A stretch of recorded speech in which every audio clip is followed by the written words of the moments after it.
वास्ते मेरी बात का मजाक ना उड़ाओ। देखो जानेमन,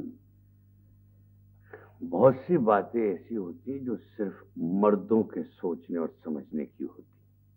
अब देखो ना, जिस तरह मुझे तुम्हारे इस स्वेटर का नमूना समझ में नहीं ना आता कि 2 घर ऊपर और 4 घर नीचे, बिल्कुल इसी तरह तुम मेरे कारोबार की पेचीदगियों को नहीं समझ सकते। जाओ अब सो जाओ, जाओ बस सो जाओ और मुझे डिस्टर्ब ना करो प्लीज। खैर छोड़े इस बात को।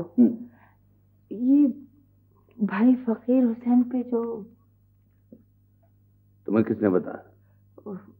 खालिद ने बताया, वो गया था कल उनके यहाँ। खालिद? क्यों? आप भी कमाल करते हैं, मुसीबत में आखिर अपने ही काम आते हैं। मैं तो सोची सुबह मैं भी घर जाऊंगी उनकी। हाँ क्यों नहीं, मगर मेरा ख्याल है तुम्हारा वहां जाना मुनासिब नहीं है। क्यों?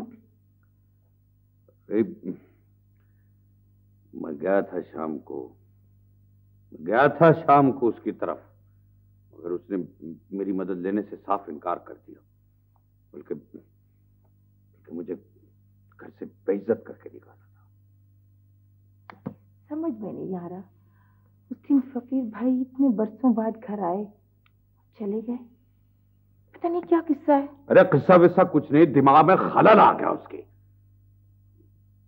बस कह दिया कोई नहीं जाएगा मेरे घर में से उनकी तरफ, और कोई जरूरत नहीं है किसी को वहां जाने की उसके घर में।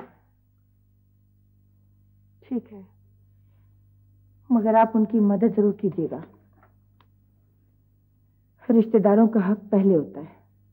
करूंगा बाबा, करूंगा। मुझे ये काम खत्म करने दो, मुझे ये सारे कागजात मुकम्मल करके सुबह वकील को दिखाने हैं, समझी? ये कुछ तुम्हारे स्वेटर का नमूना नहीं है, आज ना बना 2 दिन बाद बन गया।